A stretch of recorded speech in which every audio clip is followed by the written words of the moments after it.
Just vibe. Put my 45, don't get out of line. Yeah. Ooh, pick a side.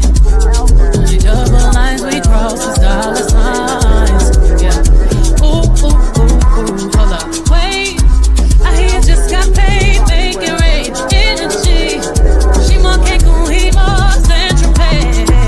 Be waving the room, the crowd gon' move. Nice. That was lit. Just me and my two. Did y'all realize she said? Did y'all realize she said the only lines we cross is dollar signs? You better rap, Jay-Z bars. Mm-hmm. Hey y'all, guess what? Y'all can see us. What?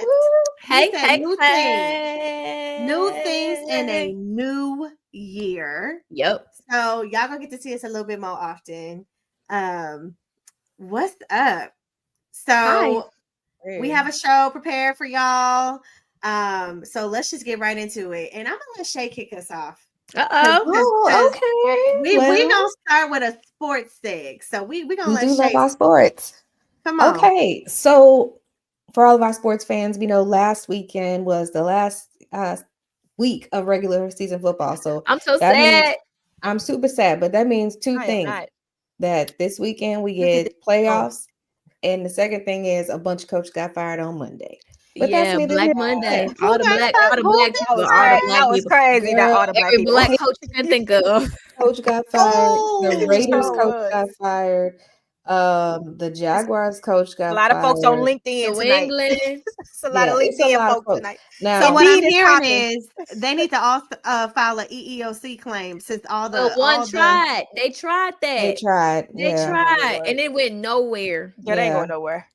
They ain't going nowhere. Wow. It went nowhere. But it is updating their resumes tonight. It's such an issue because two of the coaches who did get fired are black, and so they really have a whole rule in the NFL that they call the rule that you have to interview at least one or two person of color. Yeah. But the problem is when they interview or when they hire these black coaches, 9 times out of 10 you get 1 year. And then it's for a team that's not good. Like it was for a number. It was to reach a quota. To check it off. You're not giving them a real opportunity to really show themselves. Yeah. You cannot turn a team around in 1 year. I don't care. Like that's not.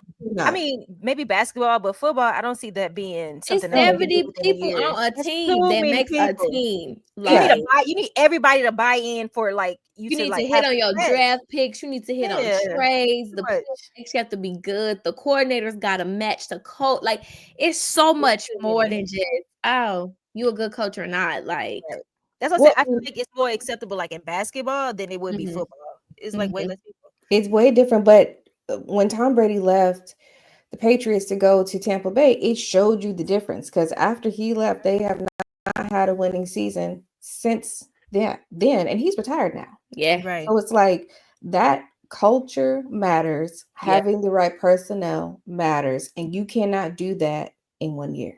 And my thing was, this was his first season, and they planned, especially for New England, they had a whole succession plan for this black man to take over, and then Bill Belichick last year, he had the same record as this man. They didn't add nobody new except for Drake May, and he actually looked good at the end of the year.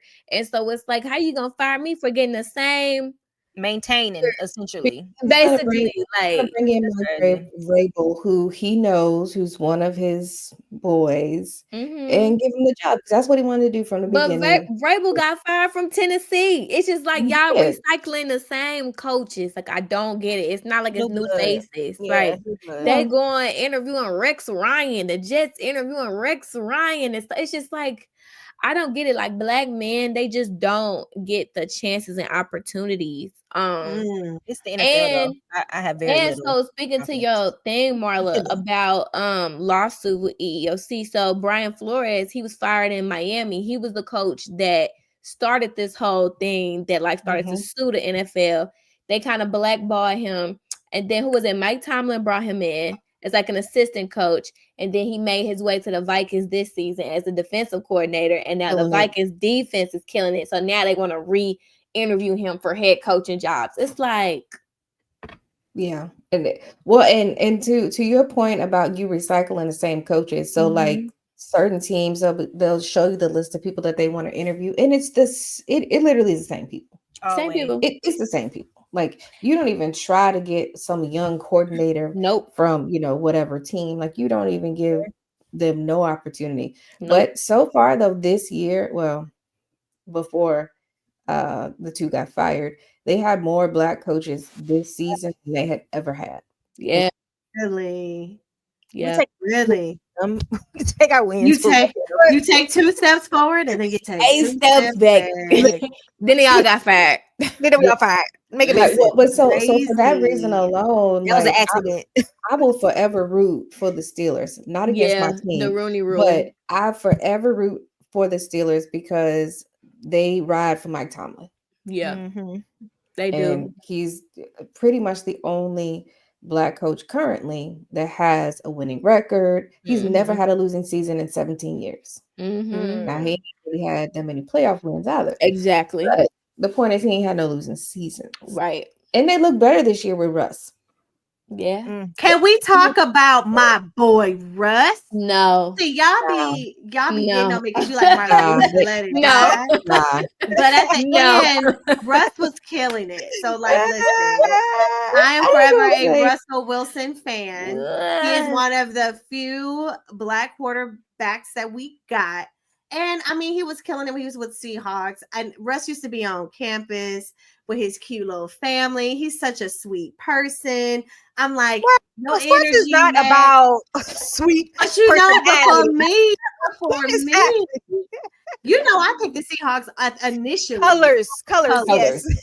Because they had the best uniforms. I'm getting better. Marla was looking at color palettes. This has been my second time participating in fantasy football. Yeah. And I got a lot further this time than I did last year. You did much better. I had a really good roster on both of my fantasy football teams. You threw me for a loop. So what taking y'all my not first gonna round do, bye from me. I'm still mad. And Jalen Hurts still gonna always be my QB. I'm gonna make sure of it. We'll see. So that's we'll all see right. about that. Yeah, that's he better be your first pick. And he was. That's why you got like you was mad last first time. pick. I was like, we picking QBs. I said, y'all not. Marla said, but I am. Round 1, Jalen Hurts. Mine. Get him my quarterback. And if he didn't get that concussion, baby, I would have been a lot further. But that's all right, Jalen. Speaking of our Eagles, Manny. Speaking of our Eagles, he back.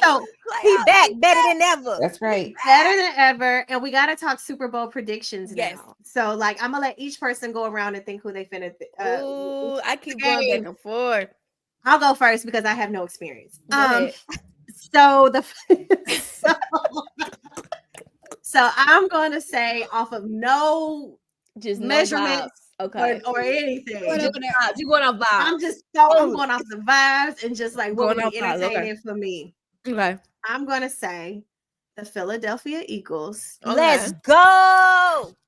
I want Jalen in that Super Bowl. Come on, man. Okay. Come on, man. I need. They've been doing so good. Like I see Super Bowl in them. I see. I feel it in my bones. I feel it. I do. I feel it. He's wearing my jersey because I know it's Super Bowl. Bust.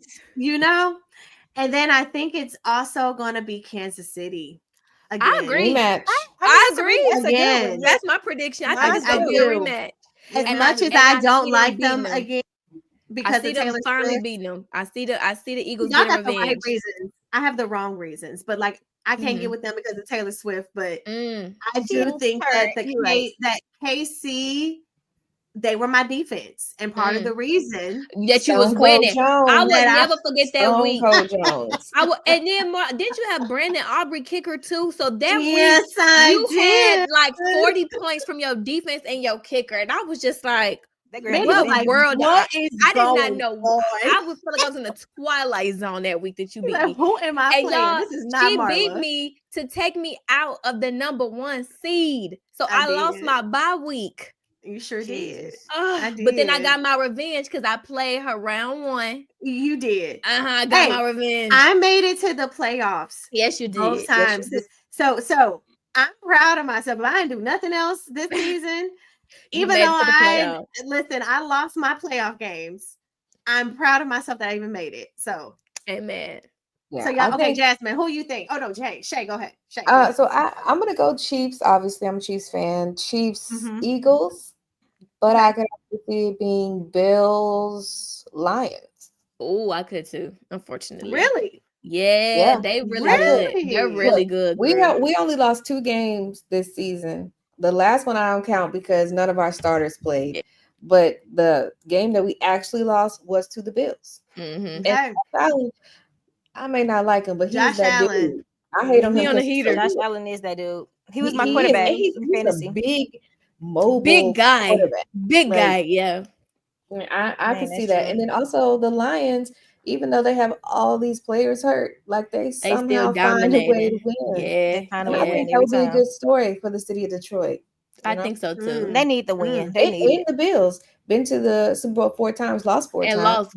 My daddy told me that history lesson. I was like, wait, what? Back in the day, Marla, the Bills went to the Super Bowl 4 times back to back and lost every time. Yep. Can you imagine? No, I can't.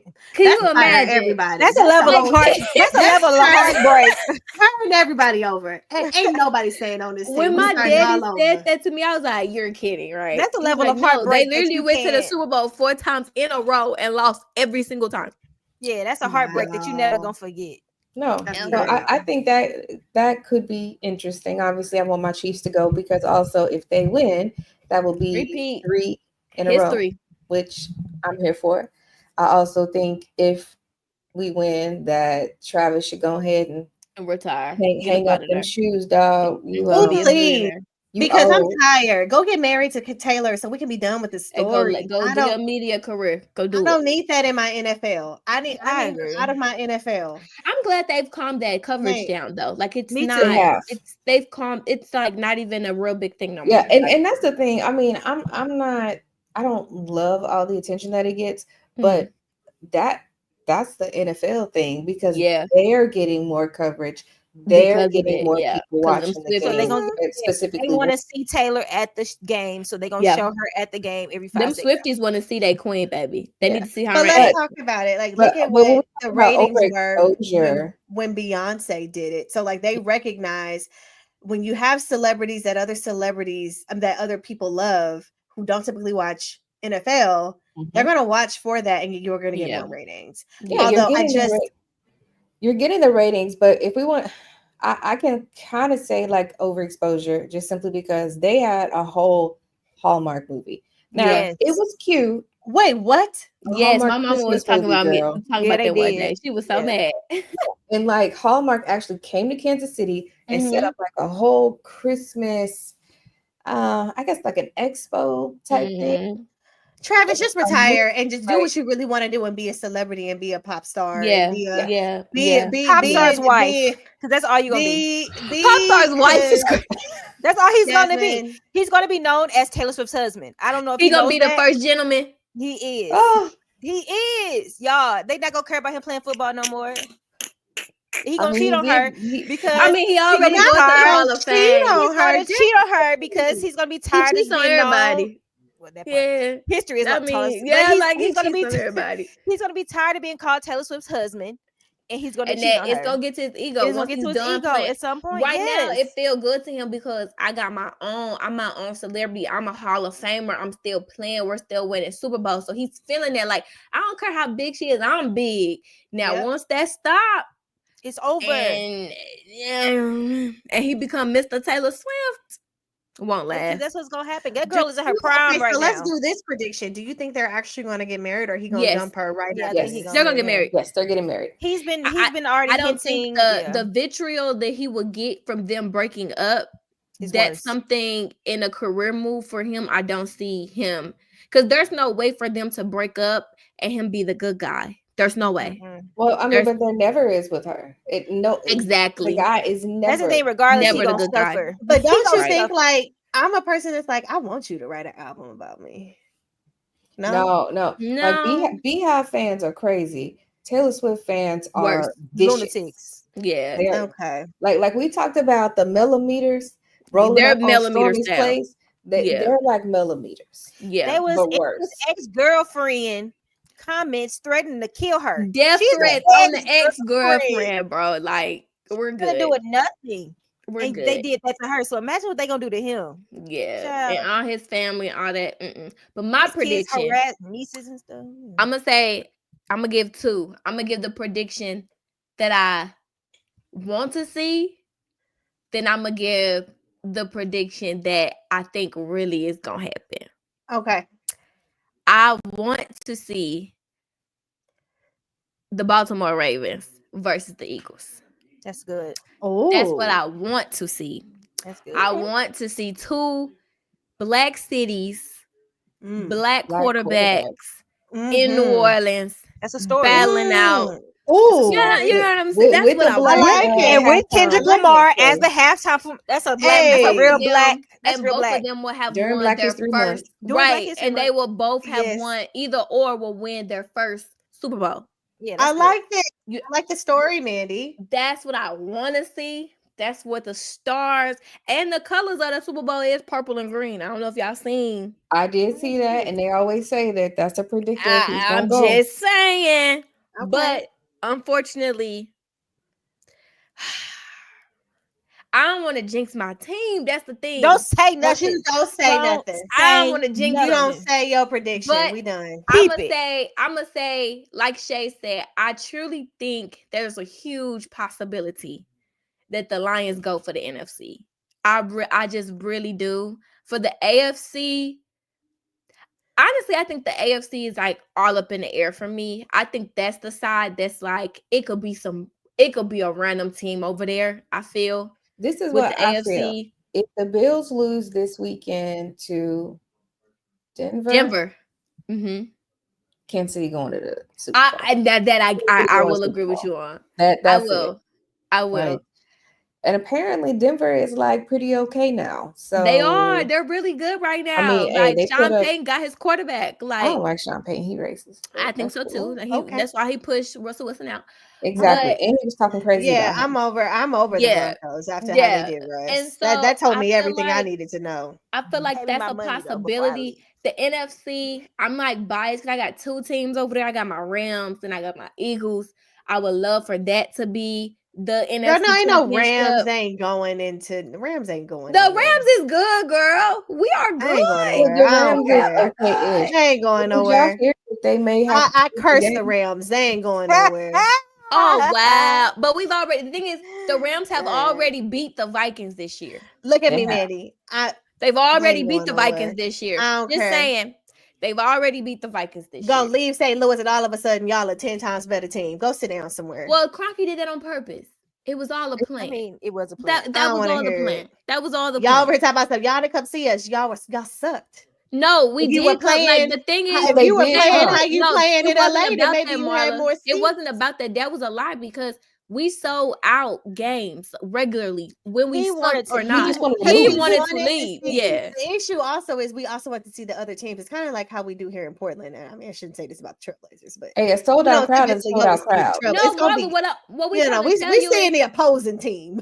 It was still sold out. It was still sold out. It was sold out because who they were playing. But it don't matter. Sold out is sold out. Sold out. Right. Did we sell the tickets or not? And everybody had on their Rams jerseys. And what's funny is when you see Rams jersey seeing another team, it's crazy. Bro, when they show SoFi, you see everybody else's team. You don't even see Rams jerseys. You see the opposing team because they want to come to LA.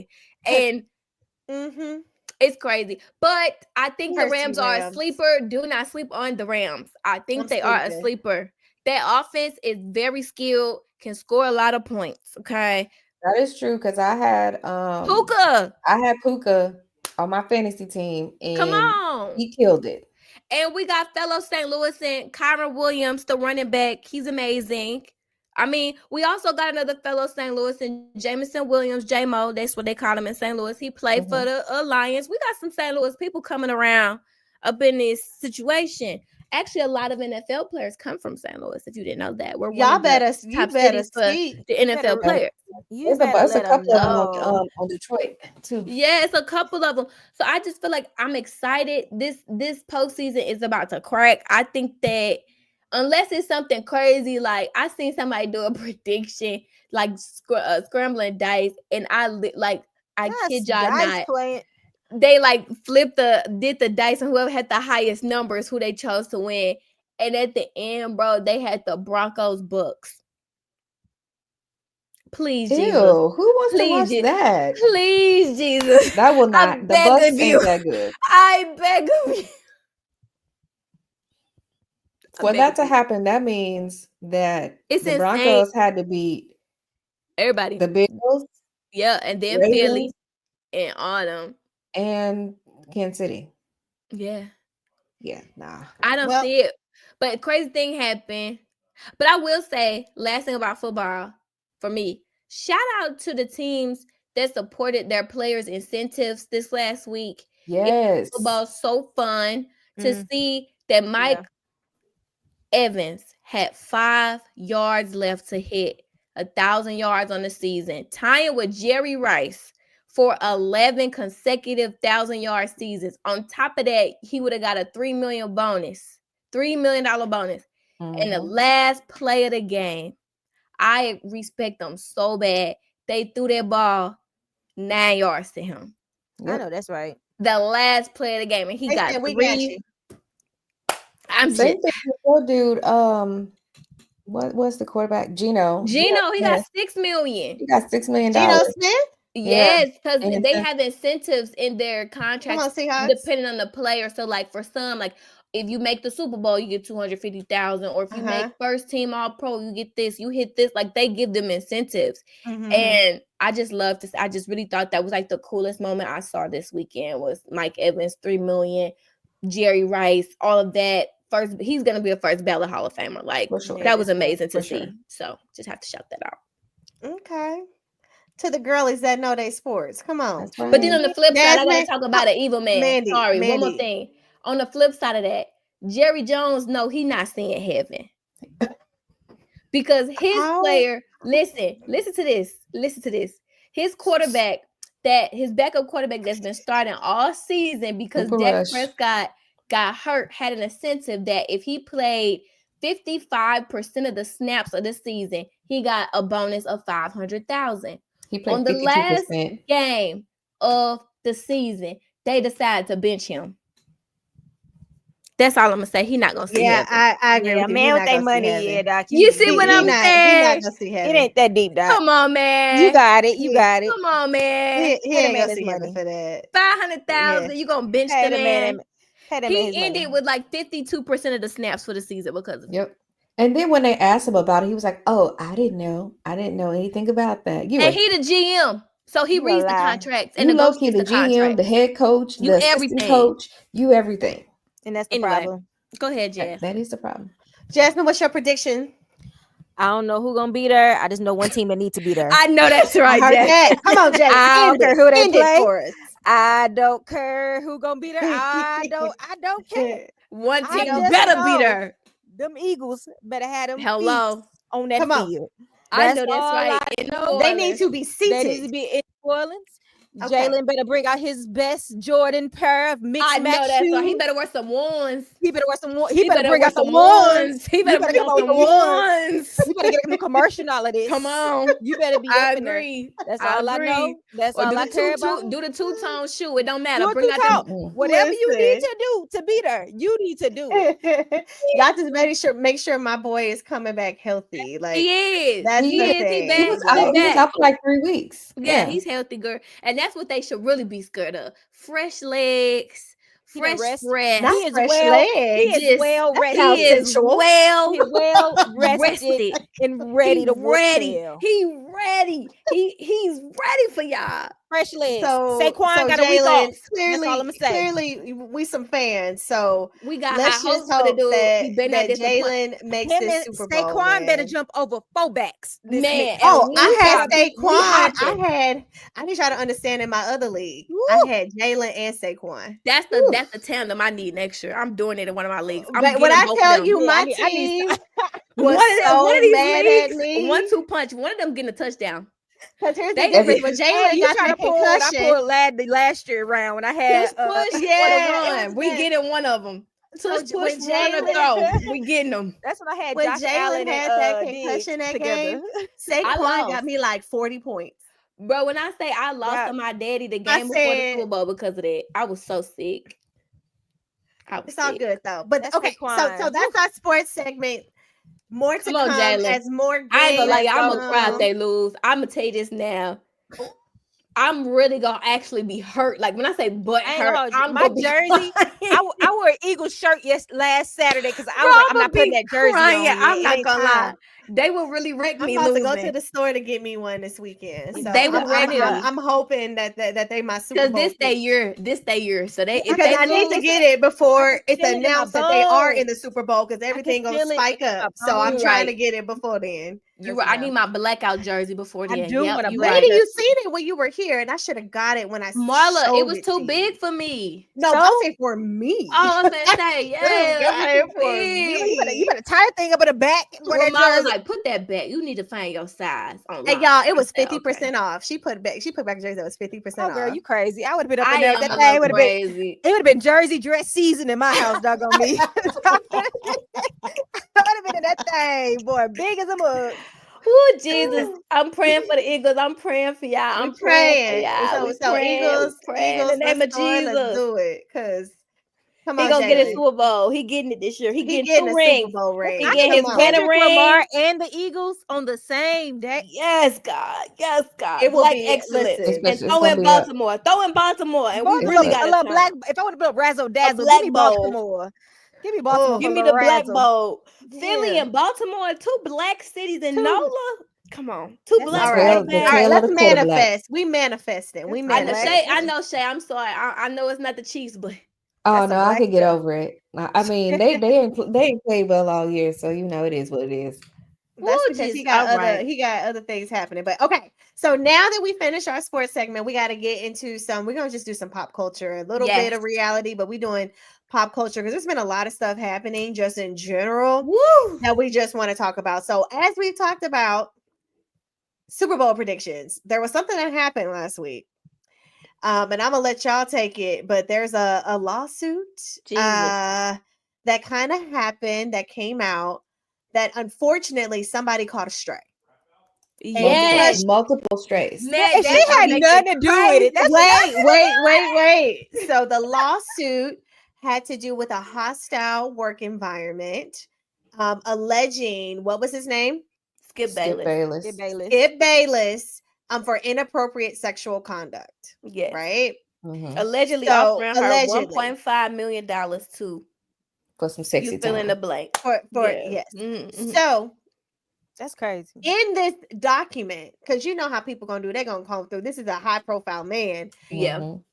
There is some words or sentences that also describes inappropriate relationship. Full paragraphs. Between him and Joy. No, not between him. Not him. Not Skip. Oh, Joy and the person.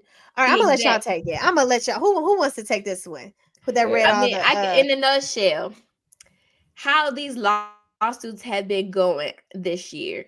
Well, people got to understand, when you file a lawsuit, it's your version of your complaint, right? Right. So you can put whatever you want in that complaint to say, this is why I'm suing you. And then you have to take that and go to the court of law and prove that, right? To a jury or a judge that what you're saying is true. But keep in mind, what you put in this complaint is supposed to be persuasive to your point of view and your side to make your case better.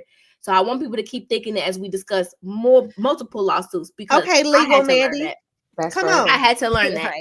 The whole purpose, like when your teachers say, write a persuasive paper, right? That's all a legal complaint is. You persuaded somebody to be on your side. So in this lawsuit, the young lady was a hairdresser to Fox News stars, right?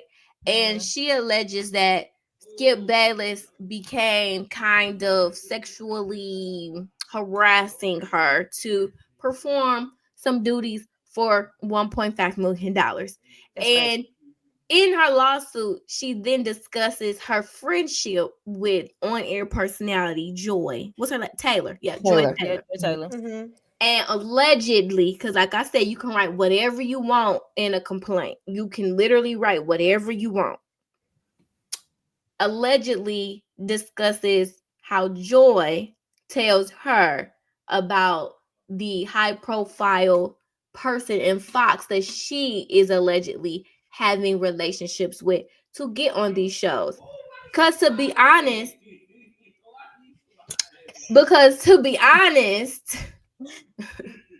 sorry, my background just threw me out.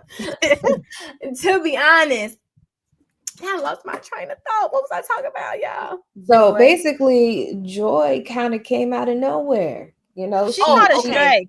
She caught a stray. She caught a she stray. Told all her business. She allegedly she told all her business to this hairdresser. So the hairdresser then mentions some of the things that Joy told her, which, as Mandy was talking about, that Joy was like, yeah, I'm having this relationship. Now, mind you, Joy is married at this time. Yes. But she was having relations to get on these other shows with this person. Yes. And she also, and correct me if I'm wrong, guys, allegedly told her that if anything ever was to come out about it, that she's just going to deny, and then also accuse him of sexual harassment. Continue. And the issue is, I do remember when Joy Taylor was getting all these roles and dressing real sexual. I mean, boobs just out there. I mean, like some of these girl, you need to go back and look at you know how to watch sports commentary. So like I just noticed she's a really pretty girl. Okay, think about it. She's the only woman on a cast of males. Of just males.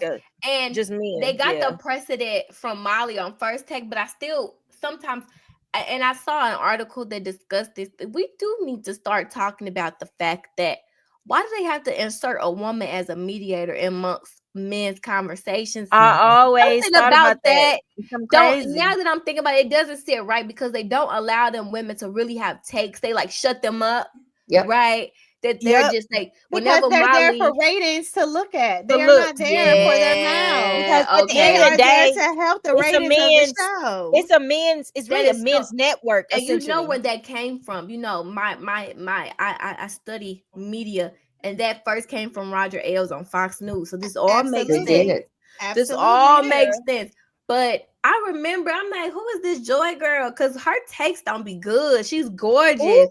Love her, but like it's not given. And I remember people on social media would say personality higher. Literally, like people was like, "How is she getting on these shows?" And she's talking about basketball, doing football. Yeah, like she just all over the place. And then all of a sudden, she go from a smaller show to a big show.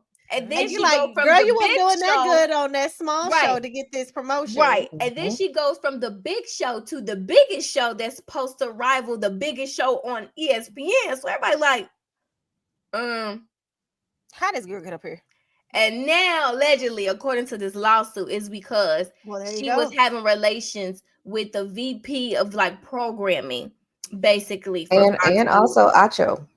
And Emmanuel Acho, who is another personality on the main show that she's a part of. And so now everybody going through cleaning his Instagram, videos, shouting her out, him, Joyce, happy birthday, making it like, I mean, it's insane. And allegedly they were saying, I think the context that she was saying was that the work environment, because she knew that this is what Joy was doing, that's what made Skip be like, all right, like where my action at? You know, like she used that girl list for an example, and you set that girl information out and just set her life on. But this is a clear. See, this is why they say when you do your dirt by yourself. You don't need to be telling nobody your business. Why you? Because you don't know when you probably trying to do right by your husband right now, and she just blew up your spot. Like and she did because in the lawsuit it alleges that the husband got wind of her relationship, and that's why he divorced her. Like she's divorced. Like Yeah, and it makes me think too of Molly's divorce from Jalen Rose, but Jalen is an N word, and he will set her out. I feel so. I don't think that was He his will. problem. I just be thinking now because, but what makes me mad is like, as a woman who really enjoys sports, and as a woman who watches Molly every day and be like, girl, I can take your job. Like, Molly gets let on my me nerves so get bad. between these men and Like, take your job. Like, she has no real opinions. no, Like, nothing. She's just there. And so I feel you like bring this is setting nothing to the it back. show. It's setting it back. This just set all women on sports back to like the 10th degree. Now It did. Because now where there's smoke, there's fire. And I'm going to say, if he got away with it with this one person, you can't tell me that there's other people that also have climbed the ladder. Yeah. This exact same way. And so now they're going to have to do serious investigations around this, because I would hate to be their HR department of like, well, guys, we're going to be investigating for the next 6 months. Let's add a few extra people. And now we got to look at all our people. And to be fair, that one, Fox as a whole, because this is it's Fox like Sports, that. Right? but Fox as a whole has a history of having to pay out on their lawsuits because of sexual harassment and 100%. hostile work environment and all those different things. It's but like here comes another one. That's why I don't think that it's gonna go that far. In all roads leading back to Bravo. So there's this guy, Marcellus Wiley. Yes, So Anne-Marie's husband. So he was Anne-Marie's husband from Beverly Hills Housewives. She was only on the season last season. That was doing the he stuff is with yes. He's a commentator. He was a commentator on Fox Sports. He's very conservative. Yes, I don't want to say he's anti-black because he is black. But he is anti-black. Guys, allegedly. No, he says it. Not like he says it. Not y'all doubling down. Yeah, no, because if you go on his page, he'll literally say anyway. But yeah, it's not alleged. So they asked him. Guess what? They asked him. Arguing they point on allegedly. Like, stop it. If you look at his Instagram. You'll and see. Also, there is a reason his wife only got one season, but whatever. Exactly. Okay. There's that. But so they asked him about the lawsuit and the allegations, all this different stuff, and he was like, "Well, I never want her to be on my show because I knew what I was going to do. I saw that what do you call her, peanut butter skin? I heard that the big simple. What do you call them? No." He didn't say that. Yes. In public, in front of other people. Yes. He said this on like a podcast or a show or something. Yeah, I saw crazy. Actually, funny enough, my dad was listening to it yesterday and I walked in and I said, hold on, peanut butter skin. What we talking about? Yes, girl. Yeah, all roads lead back to Bravo. Girl, wrap it up in evidence and send it to my lawyer. But wasn't he accused of like sexual harassment or something? In college. Yeah. Ain't no way you gonna say something like that for the first time. No. This is what you do. This is your He's the type of dude that's like, women shouldn't wear certain things to the gym because I can't control myself. You blame the women. It's for your behavior. You're nasty. Yeah. So he just set everybody back. Just nasty. And it's crazy to see how this is finna roll out. But did you see what Stephen A. Smith his commentary on it? Well, he said he haven't seen nothing like that from Skip or something like that. And I'm like, sir, just because you haven't seen it. But he tried to roll it. But then he tried to roll in Jay-Z with it too, which I was like, don't do that, because them are two different situations. Lord. Oh, these are way different situations. Don't you try to say I ain't seen. He was like, I ain't seen it from Jay-Z, and I haven't seen that from Skip. You don't know that. Like, you don't know that. No, see that. I don't know why he be taking up the Skip. Best form. Skip kicked you off that show. Skip got you off that show, Stephen A. He didn't want to work for you, work with you, or nothing. So why are you capping for this? Let me shut up. Because you don't want enemies in certain places. Regardless. Yeah. No, but they talk bad about each other. Like they do. He has said so many negative things about. So I don't get why he's taking this, especially when Shannon. Maybe he got some of these similar behaviors and feel like he needs to take up. I don't know. Well, there's a lady I heard it say she's pregnant, but go ahead. By Stephen A. Oh God. Allegedly. Okay, so allegedly. We going from one line woman to the next. Yes, Lord. Dang. Now this lady be relying on y'all. We going from one woman that's setting women back to a woman that just gives me Karen vibes. You talking about Gossip Girl herself? I'm talking about Serena Vanderwoodson because that's who she is in real life. I'm really convinced that who she was on Gossip Girl is who she is in real life. And I hated Serena. And I think I've always biasly in the back of my head, I always didn't like Blake Lively strictly because of Serena. Either. Well, I just didn't like her because I just don't like her. Go ahead. And you think about all the roles that she played. She played the same role. The Sisterhood of the Traveling Pants, the first one, that I said I don't like this girl because I don't know what she tried. Like, I didn't like it. I just didn't. She always like her plays role. a part that she's really good at making you hate her character. Yeah, it was like I'm a victim. Victim, So but good to me. But I do too much. You running through the streets, see your mama die. It was just too much. I just was like, so ever since then, I don't care about the carpet. I just don't like her. From the first episode of Gossip Girl, you leave town because you sleep with your best friend, boyfriend, then come back and you the victim? Yes. Every time. She's a victim every time. She's really good at playing parts. That's her. The victim. True to her life. That's true to her. She played parts that's true to her. If all your roles the same, chances are you picking yourself. If you always playing an abuser, chances are you want to abuse some women out there. You just picking yourself. If you out there playing a drug addict every time you get a role, but maybe they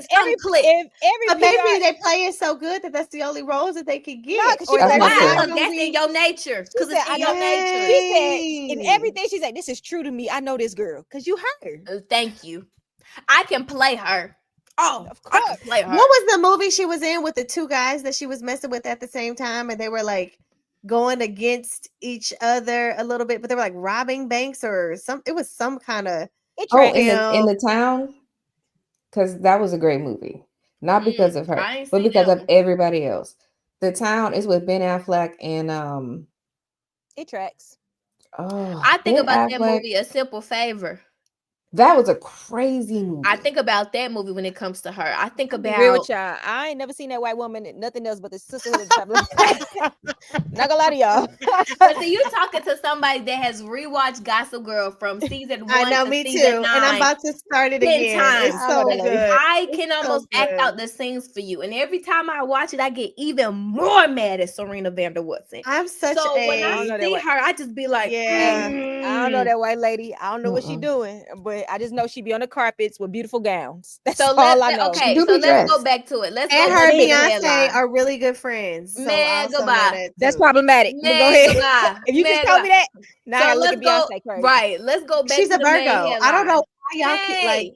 Let's go back to the main storyline here. We kind of discussed it without discussing it.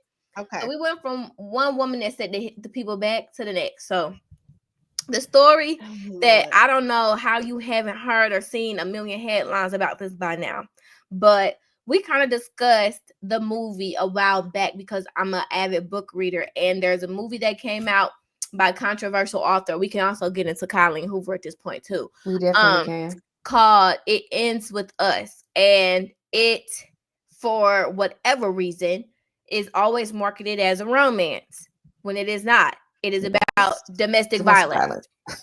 No, I kid y'all not. Like, it's literally. Give me that book to read. Why I want to read it? Because it's crazy. I did like the book. That's what's crazy. The book is good. The book. The movie is nothing like the book. Exactly. And so what happened is this book came out a long time ago, honestly. But like everything else with TikTok, it blew up on TikTok because people started reading during COVID and stuff like that. And that was one of the books that really popped off. And literally 5 years ago at this point, the director, I don't know if you've ever seen Jane the Virgin, one of my favorite shows I've ever watched. Yes! So such a good storyline. So we're talking about the person that played Raphael, Marla. That's Justin Baldoni. Yes. I did not put two and two together. Yes. Oh my goodness. Yes. So he is an avid He's a self-proclaimed feminist. He's very much into like social movements. He has a whole production company that literally takes on projects that discusses like social issues. Like he did a movie about like rheumatoid arthritis, like stuff like he likes causes and like likes to shed light on causes, right? And so he purchased the rights to the book like 5 years ago, okay, from Colleen Hoover. And this was gonna be like his big directorial debut, right? And then Blake Lively gets casted. And I remember when this happened, TikTok was like up in flames because they like, how this old lady finna play this young girl?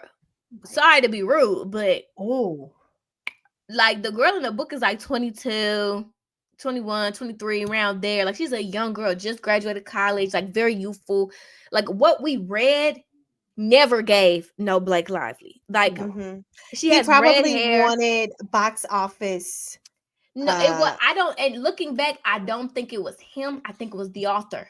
Yeah, I don't. She's seen a girl in her head, and going back from. We're gonna go back later, but kind of from what this situation has entailed, it seems that Blake Lively wanted the rights to this book because it's more than one, it's 2 books. Yep. So I think that she probably reached out to Colleen on some like, hey girl, like I know you saw the rights, but I would love to be a part of this project. And it was like pushed by the author to like cast her, right? Oh, sneaky. And so he cast her. A lot of stuff came out. I remember when they started filming and they saw a picture of the wardrobe on like, it went viral on like TikTok and stuff. And everybody was up in arms like, what the heck is going on? Why is one, Blake Lively playing her? 2, why does she look a mess? Like it just went viral. It went crazy. So it started from there. The bad press honestly started there. It had no chance. Right. And then the writer strike happened. Right. And so, all of Hollywood shut down for a long time. And so what I believe happened was Ryan, her husband, and Blake sat down and said, oh, we finna take over this movie. We finna that thing. All right. It's our time. This is the opening. And so fast forward to the movie came out. It was a lot of like issues with press and stuff, how they were promoting the film. We kind of did discuss this, I feel like, on the episode where she was like, grab your girls, wear your florals and come to the movie. And like, I don't remember that. Girl, it was crazy. So here's the thing. She wanted to really market it as like some kind of Reese Witherspoon, Julia Roberts rom-com. Very and that's confusing. not what this is. And also, her team also thought this was gonna be, for whatever freaking reason in the world, they thought this was gonna be her Oscar moment. Delusional. When the team is delusional. We're starting the delusion from the beginning, right? And it got so bad to where literally while interviews were coming out, stuff started going viral on TikTok. Like before the movie even dropped, like the whole cast blocks Justin Baldoni from Instagram and they don't like him and he's a terrible part. Like all of this started coming out before the movie even premiered. While press is going on, you never see them two doing press together. Press was even tricky though, really. She was doing press and she out here promoting her hair care line. And when she get a hair care line? Exactly. And listen to this, Marla. During press, she starts saying, oh guys, and guess what? My husband rewrote a scene, y'all, and it's so good, and it's in the movie. And as the director, as I'm in the commercial world, I never growing up, like, you hear director, you hear producer, you don't never heard.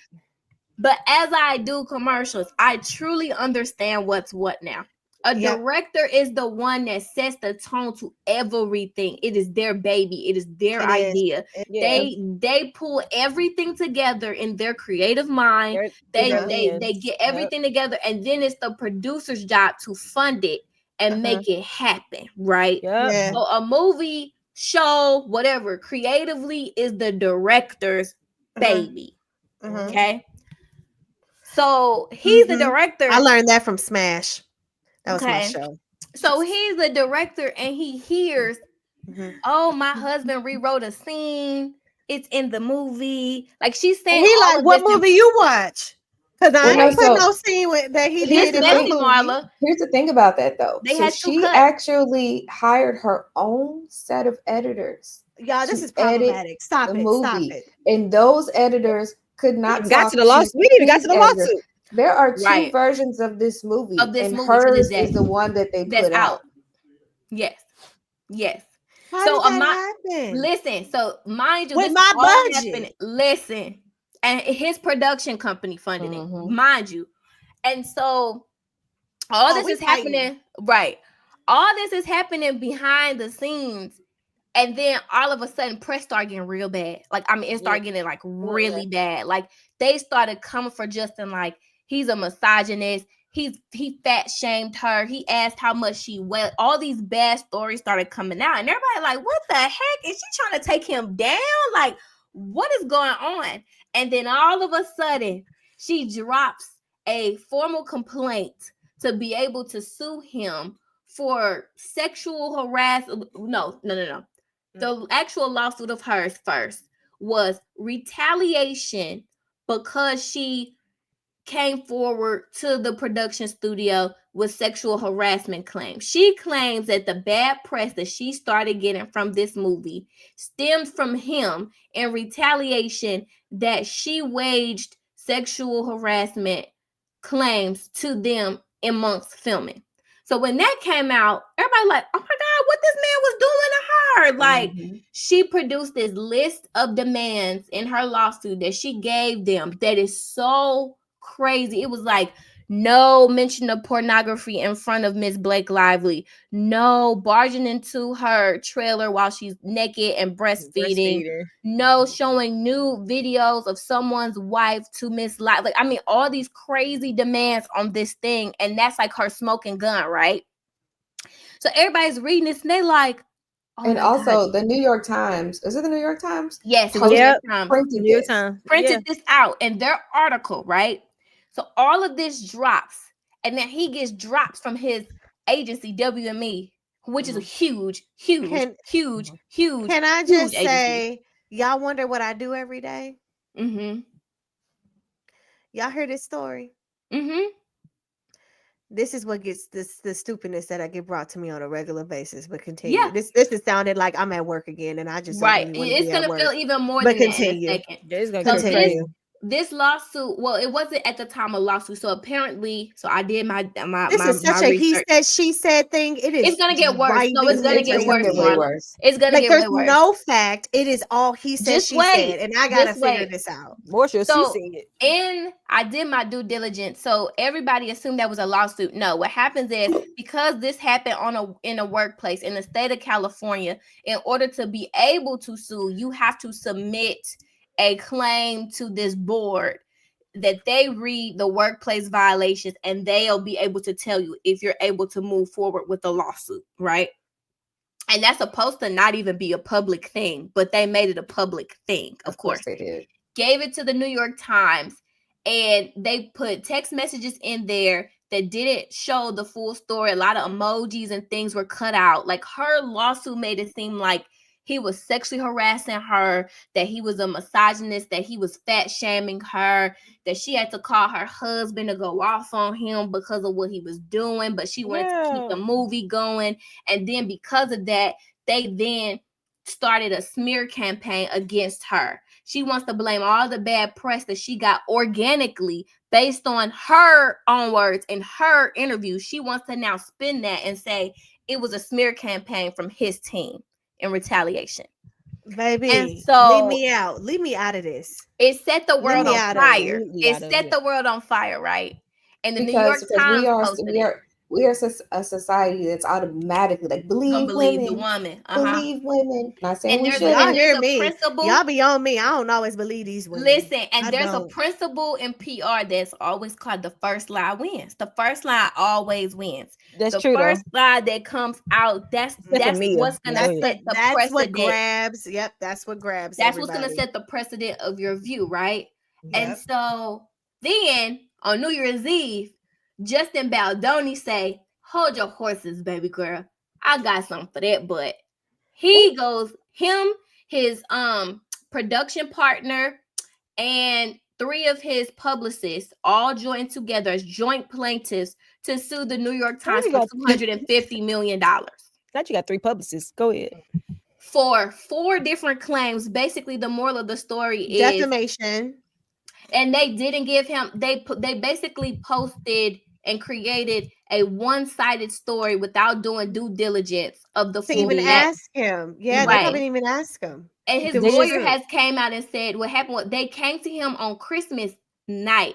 Came to the lawyer on Christmas night at 9:30 p.m. and was like, "We're posting this story by noon tomorrow. So hey, tell me if you got something to say." He said, "It's a holiday. I'm not seeing this. I wake up the next morning. Essentially, I have 3 hours to refute these claims." And it's gone, by the way. They posted the story without getting the quote, without seeing all the text messages, without anything. And because of that article, that's when his agency dropped him. As they need to get New York Times. Whatever editor is going to lose their job. But you want to know what makes it even more messy, Marla? Guess who that agency also represents? Blake and them. And Ryan Reynolds. They represent. It's like they picked a bigger fish, essentially. Right. And so the moral of the story in his lawsuit, and mind you, he has text receipts. Evidence. I mean, Marla. He releasing voice memos. He releasing pages of text messages, emails, everything. She told me to come in the room. Exactly. Why she telling me breastfeeding? For that document that she had put out, like, "Oh, don't barge into the room." He has text evidence of her saying, "Hey, come in my room. I'm pumping. We can go over notes together. Like, just let me know when you're coming. It doesn't matter. I'm pumping." Okay. 2, the quote unquote lewd nude pornography video was a birthing video of the producer and his wife while they were discussing, because there's a birthing scene in the movie, and they were discussing how they wanted to, portray. And so he showed and she wasn't even nude or nothing. It was towels over her and everything. Yeah. She had a water birth. That's the video that she's talking about and this stuff. Like it gets so crazy, girl. He was asking about her weight. You are never going to get another role after this. Yeah. I hope that this is worth it for you. Yeah. No person in their right mind is going to want to cast you for anything after this. Yeah. The drama that you have done. I hope this is worth it. But it gets worse, Marla. No, but it gets worse. It gets even worse than that. Because over his lawsuit, he shows a timeline of how she basically took over this movie by threatening him to either A, quit, B, you're going to have to recast me in the middle of you'll probably lose like $100 million having to recast me and reshoot. 3, she'll either say, "Well, I'm not going to promote this, and I'm going to tell the cast and the author to not promote this movie." Like she started saying all those things. So in other words, she really wanted the rights to this, but because he already bought it, she figured out a way to still make it her own and get him out, but utilize his money and his resources to get her stuff done and then spin it as it's hers. Yes. Okay. That's what you want to do in Hollywood. Girl, nothing good is going to come. Locked him out of the editing process. His editors weren't even allowed to see her edit. Okay.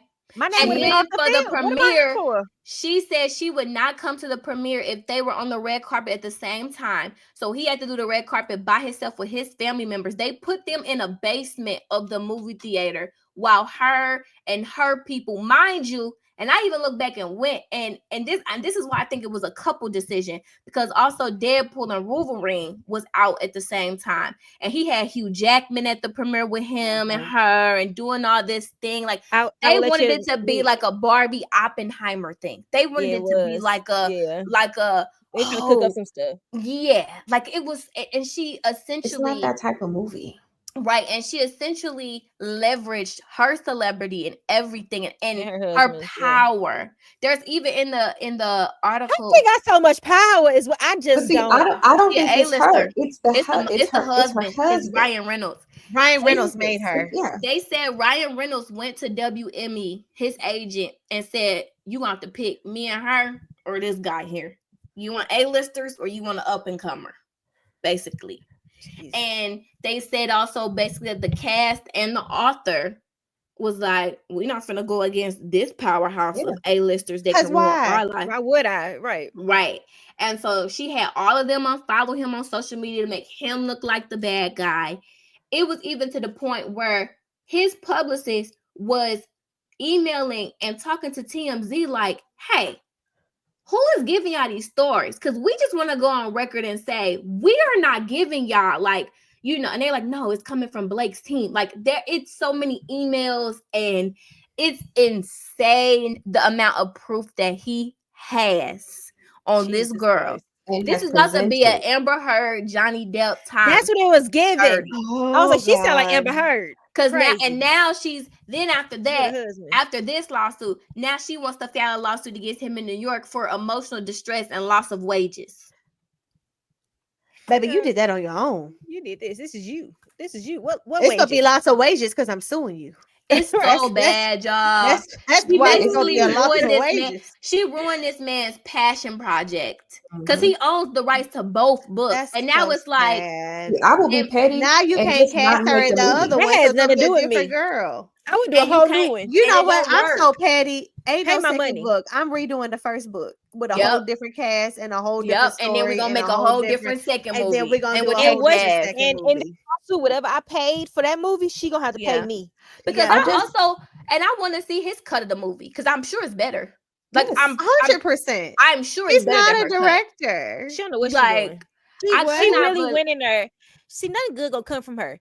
For her, because she really went in there to cause havoc and to tear that thing up. Well, I've been reading, I've been watching a lot of people's like takes on this, and somebody made a good point that Blake and her team, because of her association with Taylor Swift, they view Blake Lively as that same type of star that's like America's sweetheart. Like, nobody would ever not believe her, and like she's the one that's gonna always be like, you know, above the fray, and everybody's gonna buy into. And baby, we need to talk about that, being above the fray, because when she first met Ryan Reynolds, they were in that movie, The Green Lantern? That movie was terrible, by the way. Trash. He was married to Scarlett Johansson. Yep. I didn't know Ryan Reynolds was married to Scarlett. Yes. Oh, and they also got married on a plantation. They also got married on a plantation. They also got married on a plantation. And she had a brand called, what did they call it, Antebellum or something? Mm-hmm. Yep. Girl, she I don't like that white woman. I'm gonna be real. Okay, stop. And as a black woman, this is how I feel. As a black woman, while all black women, it was so funny when this first came, when her lawsuit first came out on TikTok. All the black women on TikTok was like, we know how this go. White woman tears. Yep. First thing we know how this goes in a workplace. There's stuff at stake. You want ownership. All black women was on TikTok like, some in that buttermilk ain't the milk ain't clean, baby. The milk ain't clean. Every black woman I knew had an opinion, was like, we gotta wait for more to come out, y'all. Because no. The same way I feel about Taylor Swift is the way I feel about her. When Taylor first came, I was like, I don't know why I don't like her. I just don't like this girl. Related that to the Kanye thing. Remember when she was lying about Kanye never asked me to put out this song, and Kim had that video like, oh baby, here you go. Here you telling him, yeah, that song is so hot, play it, it's gonna be so cool. But when the public opinion came out and you ain't like that, now you go to your white woman tears. It's the same exact thing that Blake is doing. They did not like the way you handled this movie. So now instead of just shut up, if it was rave reviews, you wouldn't have did all of that. And the crazy thing is, the movie made a lot of money, y'all. Like, this movie made over like $500 million. So it wasn't a bust. So I'm sitting here like, if you would have just let the fray die down, you could have just shut up for a second, rehabbed your image silently, and did your thing. But because you're a white woman, and because you feel like you do nothing wrong, and because you feel like you're entitled to any and everything that you set your mind to, you decide to then say, no, it has to be his team. The reason why I'm getting this bad press has to be his team. And it's going to be funny in court when they prove all the bad press was organic. Even TMZ was like, to be honest, people just really not rocking with her based off of what she's doing. What she's saying in these interviews. You did that to yourself. Yeah. Like, she's an interview, the people asking her, like, you know, this film is really, you know, deep and heavy when it comes to domestic violence. She's like, I don't think you should look at it this way. You should think about it as a woman that's, she fell in love. And like, I mean, like, y'all, this is stuff that's coming out of her mouth. When the whole story, y'all, is about domestic violence. The whole story book. is about a man that lures her in. It ends with us makes me really the title of it lets me know that I don't know if I want to read it. And the whole story, the whole premise of it is make me feel like somebody gonna die. And what's sick is, Marla, so what makes it kind of, I go back and forth because the author in real life, it is the story of her parents. And the book is supposed to be about the cycle ending, the cycle of abuse. And it's supposed to be a story of but that's the marketing. That's what it's up. That's the part, girl. What do you get up here with flowers for? Because not for nothing, we did dress her husband for that premiere. Hilarious enough, and all I seen was a lot of flowers. It was some Allen Evans in there. Because in the book, she has a flower shop. Mm-hmm. Okay, that's what in the cover it has like florals on because it. I was like, what's all these flowers? You telling me domestic? I'm like, who dying? Oh, like, what are we doing? She talking about bring your girls. She talking about bring your girls to the movie with your florals on. Bring your girlies. Bring all the girlies. And everybody like, it ain't that kind of movie. It ain't that kind of. I was in that movie crying my eyes out. Yeah, I ain't watching that. I ain't gonna hold you. I ain't gonna watch it. It's already on Netflix. It's on Netflix. It's on Netflix. Why is it on Netflix? I knew that was a red flag for me. I said, so this movie is already on Netflix. It didn't even hit Amazon where you had to buy it. They trying to get that one last little coin. They trying to get that one last little coin. It at least being rented and bought right now. Prime. It should be on Amazon Prime at least. It went straight to Netflix. And I just feel so bad for him because I know him and his production company lost so much money because he was even talking about how she one day woke up and decided she hated the wardrobe and redid the whole wardrobe after they've already bought everything, right? And then made the people come out to her place instead of just doing it at the studio. All right, y'all, we about to move on. Y'all making me really, really not like Blake, and I not for nothing. Okay, last day I was on TikTok. I did see her in that Cohort jacket. They went to town on her. She looked a and mess. then like, girl, it's text messages where she's like, and it's so crazy because she's trying to paint him out to be like he wanted me to be sexy. He put a text message in there where she's like, you know, if I wore a beanie with this with a crop top, that would be really sexy. Like I'm trying to pull up the sexy in this character. Baby, breastfeeding. Why are you here? You are breastfeeding. Let's start there. Why are you here? You know, she's gonna be like, I wasn't in my right mind. My hormones were all jacked up. Marla, she said charged with all the things that I did. I'm going to claim. She said that the man fat shamed her because he asked her trainer how much she weighs because he has to pick her up in a scene and he had a herniated disc in his back. So he wanted to make sure he was good. She said that's fat shaming. And that's when he brought Ryan Reynolds in. And apparently Ryan Reynolds said some off the wall stuff to him that a Sony executive was like, dang, I really regret I should have stepped in. That was not okay. What he was saying or what he was like, girl, they the big bad wolves.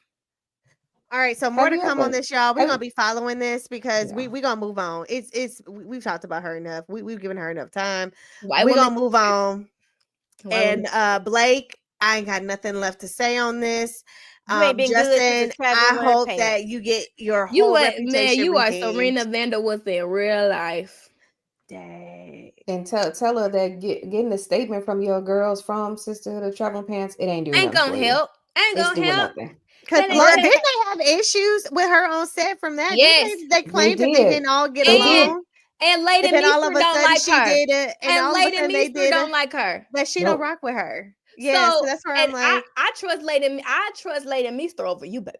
Yeah, and she doing good too. I love her. I love me some Blair. Anyway, okay. So now we're gonna move on because as we're talking about relationships, marriages, all the things, we had recently mentioned Sherelle, who is the former now ex-fiance of Ocho Cinco. She did an exclusive with Carlos King last week. And we just kind of wanted to briefly bring it up because as we're talking about we talked about her show. Her show's getting ready to come out. Many people are really happy. I got dragged on Twitter because I told them that I didn't like her selling Tampa. We know Marla. Her selling Tampa show and Twitter lit me up because I told them like I don't need an all black girl cast that don't have no good that don't have no good homes on it. compared to Selling Sunset, it was trash. They ate Marla up. So apparently I was the only one that felt that because the ratings proved it as to why baby, they ate Marla up, baby. Baby, they was so mad at me. They was like, we do need an all black. I said, well, y'all can have it because these houses ain't giving. The houses ain't giving, and that's why I watched Selling Sunset. Y'all got drama, but y'all have no houses. Nothing is updated. This is an epic fail. None of these houses are updated.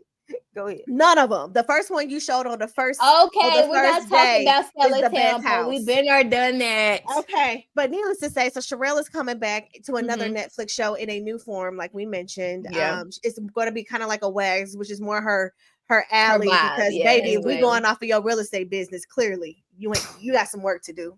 Jesus. So, but you're gonna get to see a little bit of that. Just not the whole thing is based on it. This is her first couple of the interview. Yes. Then even more reason why you shouldn't have had us selling anything if it's your first year because if somebody come to you with an opportunity, don't turn it down. I get it.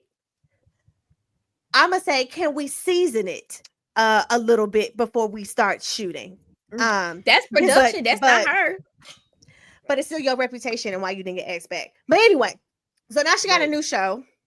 So and the new show is, I think, way more in her alley. Wags to riches. Yeah. And we also heard like Ocho has been really on his social media moment of like she'll post a picture and something, and he'll be like, "Where you going?" Y'all seen that, right? They together. I don't care. He took her on a date. If y'all go look at those pictures, he's like, I'm taking them on a date tonight. And he had the Ferrari out. They was posting pictures in the same little background. Somebody else talk about it because I'm done. So I'll talk about it. Topic. I'm done. My boy Carlos this is like you taking up for one of your friends who you finally like, yes, they finna break up with them. And then only to find out that behind your back they've been dating them still the whole time. This is when you just I think the interview caused it. I'm gonna tell you why. It did. You Jasmine, you know where I'm going with this. Yeah. Okay. If you watch the interview set this up to happen because essentially she talked about how she know it was very unconventional of how they got together. And she owned up to. Wasn't she married or something? Or she was not married. She was engaged and had her son's father was with her, and she said that he was abusive and he was a cheater. And so she was with the same person again at the second time. Got it. Yeah, and so. Right. And so what happened was she called herself having enough one day. And she said Chad was always her celebrity crush. And she just DM'd him. Why is he your celebrity crush? And he's known for the same things you're trying to leave your man for. He said he's fine. Oh, baby. And DM'd him. Oh. He responded. They went out. Her man found out. Got really upset. But then jealous. And then proposed to her. And so she got back with him. Girl, insane. She got back with him. And then it didn't end up good again. And then she got back with Ocho. Okay. So that's the storyline. And then that's when they started their relationship. So she a problem and he a problem as well. So that's why both people are a problem. So they're going to be in this toxic relationship Carlos together. had asked her. He was like, well, your man forgave you for cheating. And blah, blah, blah, and like, how you gonna hold yourself to a different standard? And she was like, you right. Like, that's why a part of me was still like, I can't be that mad. But it was the fact she said that she like you walked and seen him. No, she did. She said that's a lie. She said that wasn't true. Yeah. She did in that interview because he asked her that. He did straight up. He said the people are saying that you blah blah blah. She was like, if that would have happened, I wouldn't be sitting her right now. And I do believe her on that. She look a little not touched all the way. A little snapped. Yeah, she was in the military. You know what I'm saying? Like she's very, and she talked about that too. She said part of the other issue was they were already on rocky terms because her and her kids really are in Tampa and he's in Miami. He's starting to work a lot. You know, he's doing the Shannon Sharp show. He's doing his commentator bag. She's also filming this new show that she's on, still selling real estate. Her kids are in school back in Tampa. So she said they kind of just started having problems and growing apart because they didn't prioritize their relationship. I can see that. She was saying that she knew that both of them mentally had a lot to grow from, and they decided to both go to therapy separately. And she has like PTSD from the military and like all of this stuff that she like, okay, I probably shouldn't be getting married to anybody right now. And then she went through his phone and saw he was communicating with other women, and that was just like the straw that like broke the camel's back for her. So she was like, I just called it off. And she was like, he been having everybody call her typical Tyrese and Deion Sanders and all the people been calling her. Tyrese needs to mind his business. Bro, he always trying to get somebody back together, don't he? Baby. He always is trying to get involved in somebody, get back together. And she was saying that like everybody like Deion Sanders, she was saying that she did say that Shannon Sharp is really a good guy. She was like, he like, you know, they talk or whatever, and he don't like lie to her and be like, oh, you need to take him back and da-da-da. And they just both just realized they need to work on themselves separately before they, you know, like come back together or whatever. So the way she was talking, I'm like, yeah, they gonna make like personal health journey. Okay. They're gonna get back together. Clearing it up because people will take a story and will run with it if nobody says that it's anything different. Yes. And she did clarify that comment that she made about like, oh girl, he you might catch something. She was like, no, he did not give me nothing. Like she was like, that is the one moment that she does regret, like out of anger and like pettiness and like she does feelings. Right. She said that is the one thing that I do wish that I wouldn't have done. And she said that like for her, she felt like on Ocho's side, because she made it public, she said that's what she feels like actually hurt him. Like their business, like her like coming out and saying we not together and all of that. Like he felt embarrassed and they working through things. And she got y'all really believe her on this some of the story? I do. Because something she said during the interview was that when she was in the military, like she had to be hard. She's always, you know, had to be a certain way. So she hasn't ever really had to or been able to like fully like just be in her soft girl era. You know, she's always. So do you really feel like this is her not doing a press tour, realizing that all the things that were coming out that may have actually happened was hurting his business and hurting her business? No, I think this was real. I didn't listen to it, so that's where I'm like, and it's the emotion I feel like coming from her. And like Carlos was asking her the same questions that you asking. Carlos was getting in it, like he was getting down deep in. I'm gonna have to listen. I'm gonna listen to it this week. And I think for her also realizing they have a kid together, and like she has who got a kid together? They have a little baby. She's like 3. Yeah.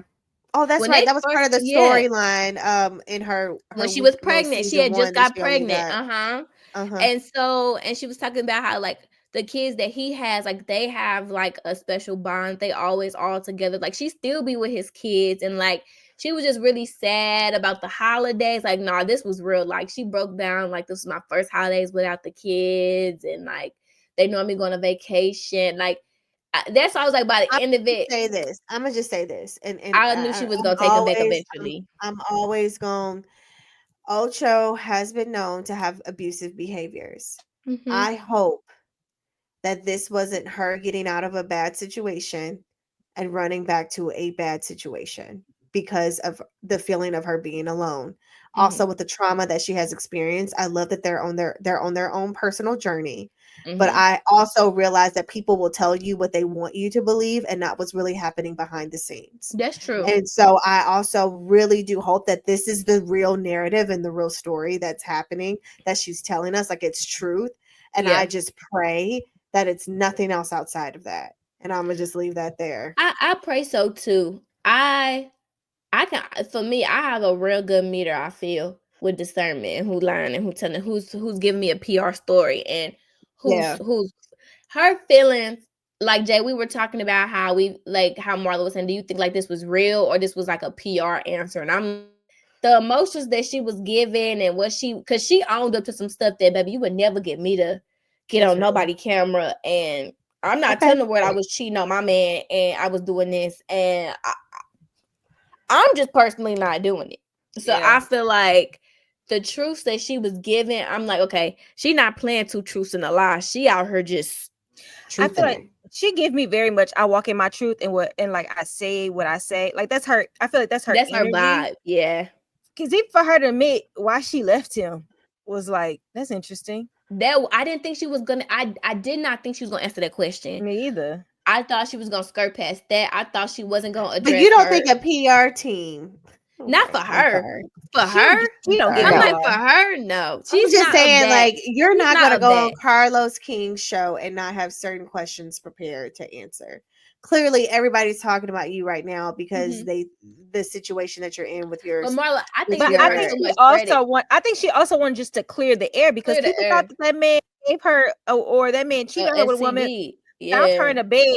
The narrative was that he found her. She found him and another woman in the bed together. Yeah, that was the whole thing. So I know her thing was probably trying to clear that up, and also to clear the fact that he don't have a STD or ain't giving him out because that's not what she did. I'm gonna say this again, and this is where like I have maybe because of my line of work, I just don't ever believe anybody. But it's giving to me. I did these things may have happened, and now I got to clear it up because there's pressure on me to clear this up. And the best person to talk about this with is Carlos King because I know he's gonna ask me the questions. I'm gonna have these answers prepared, my rebuttal, and I'm gonna try to help change the narrative. No, I'm not saying that she ain't.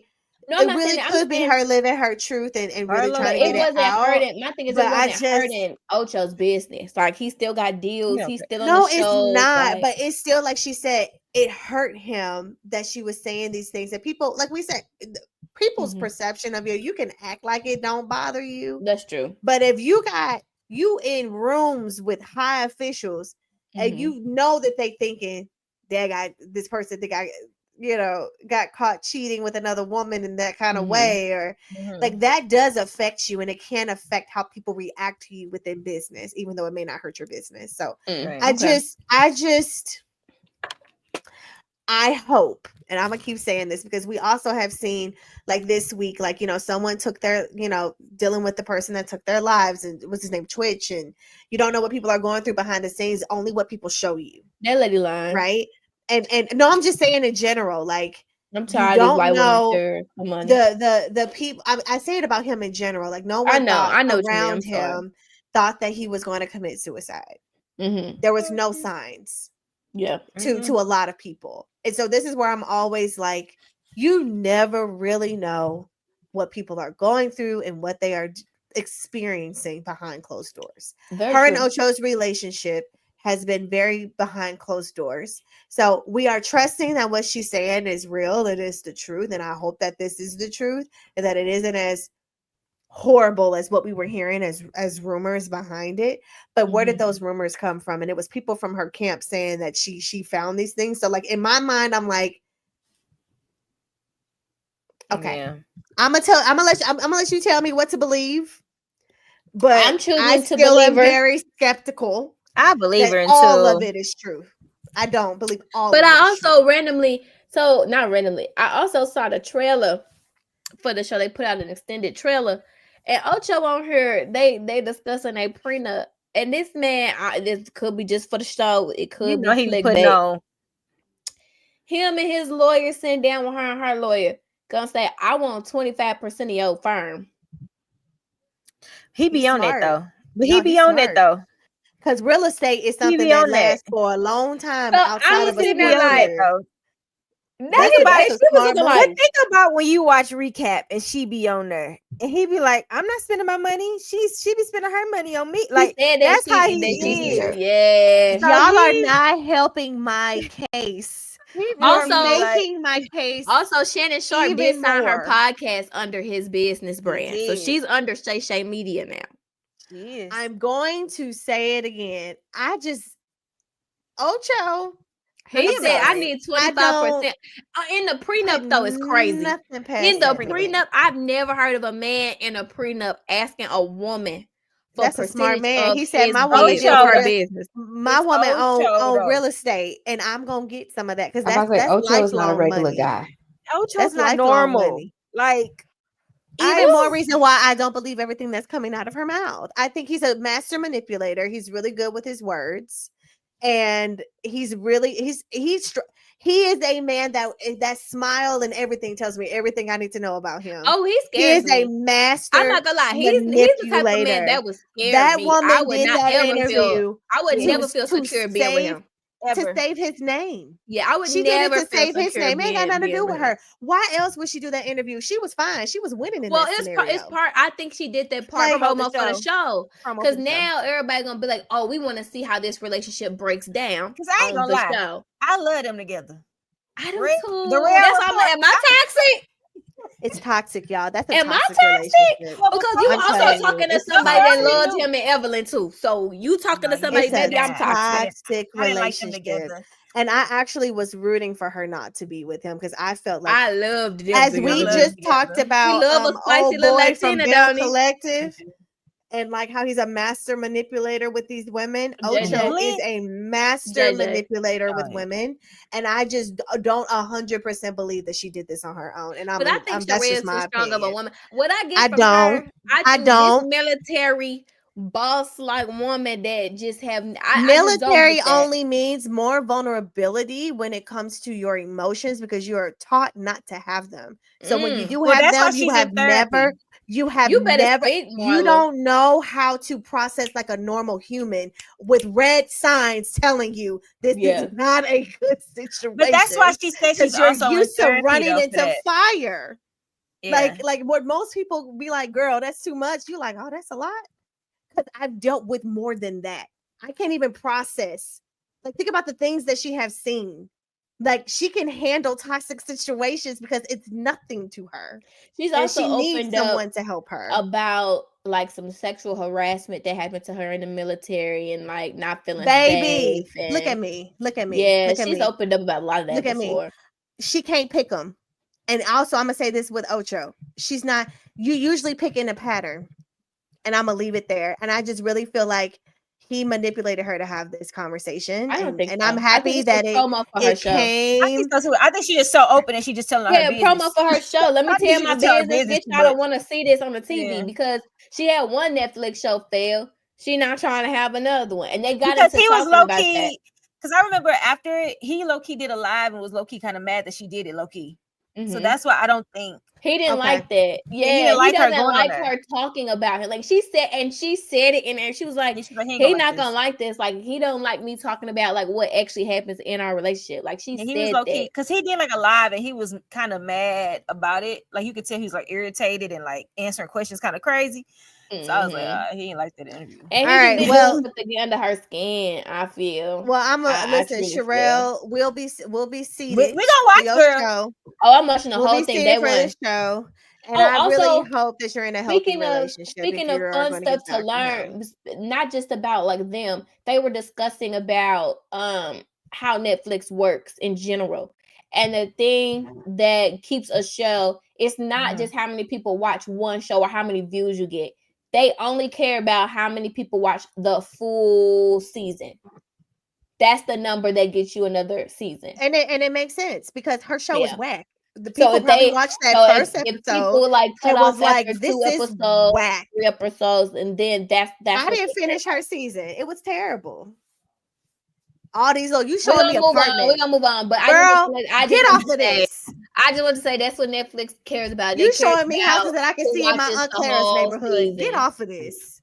Ain't no luxury real estate. Get off of this show. Real estate shows are oversaturated at this point anyway. I'm kind of tired of them. And that's made it even worse that you were showing me like this ain't even HGTV work. I loved it. Get off of this. I fully enjoyed it. The Property Brothers got you beat, sis. Bye.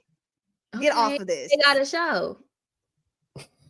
It's a show for everything. That's what I'm trying to say. Like everybody is not everybody's target artist, but we're gonna move forward.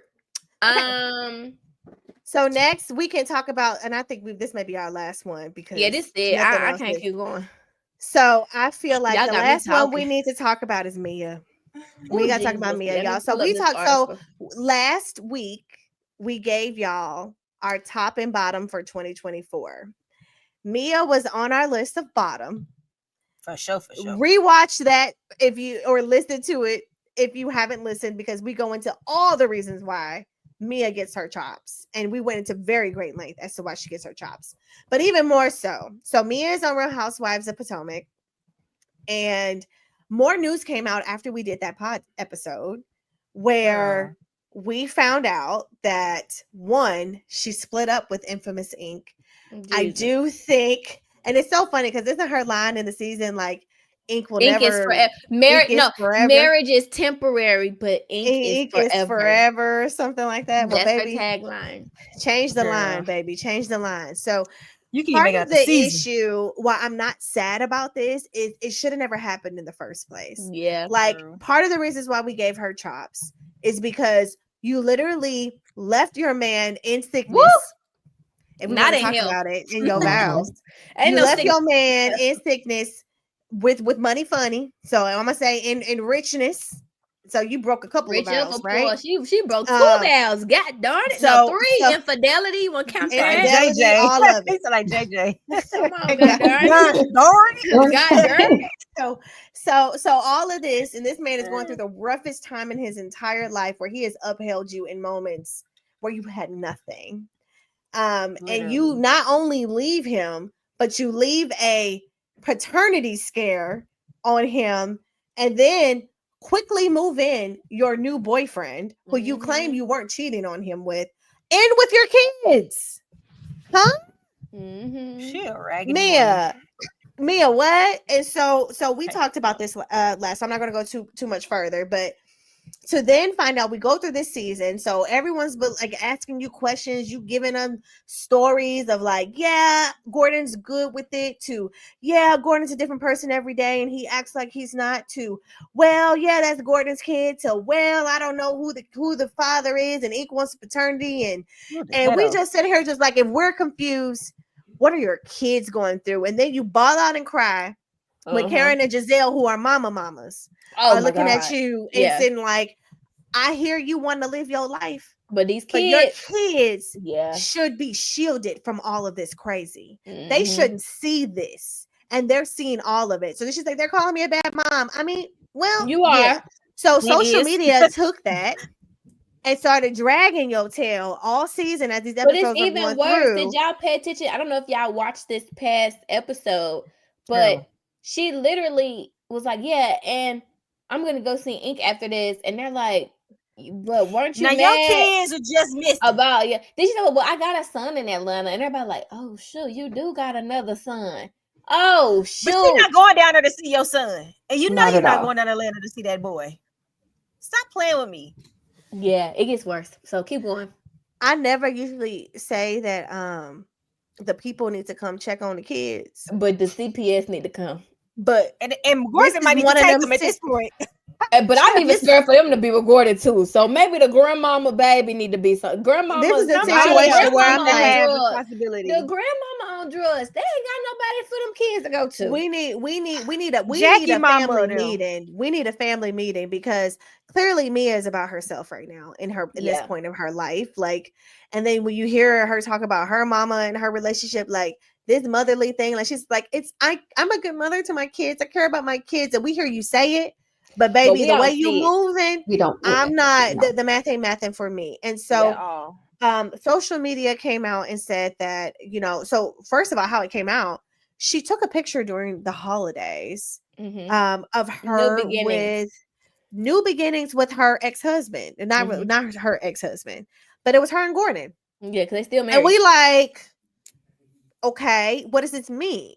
And so again, social media is like lighting it up, like you on this storyline, confusing us, the kids, the castmates. What does this mean? And she confirmed that her and Ink are no longer together. I don't even know what to make of that. I don't know if it was Ink like, I'm not doing this anymore, or if this was her like, oh, social media is dragging me because they feel like I'm not taking care of my kids in this scenario.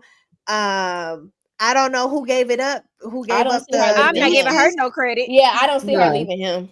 But allegedly, not allegedly, factually, they are not together. And now, like, we're seeing her try to act like a family again. Very similar to other people that we've been talking about, like Kyle, try to act like a family, like nothing ever happened. And it's so weird. Even with that, so we're not the only one who feel like this. Jesus. There was an Essence article, op-ed that came out last week about Mia, and I'm gonna let Mandy take this segment about what did Essence say. This they second article they done wrote about them. Yes, it is. They sick of the headline says opinion. There's nothing entertaining about Mia Thornton's Real Housewives of Potomac storyline. When this dropped on Twitter, like everybody just was like jaw dropped. Like, oh shoot, Essence we got writing about this. And one thing I will say, there's not a lot of good, trustworthy media outlet publications left. Essence is all we got for Black people, to be honest. Yeah. As I subscribe to Apple's little thing that like give you all the news articles and stuff. I'm on Essence stuff daily. Their magazine, the articles, it's just excellence. So when this dropped, like it held weight to me.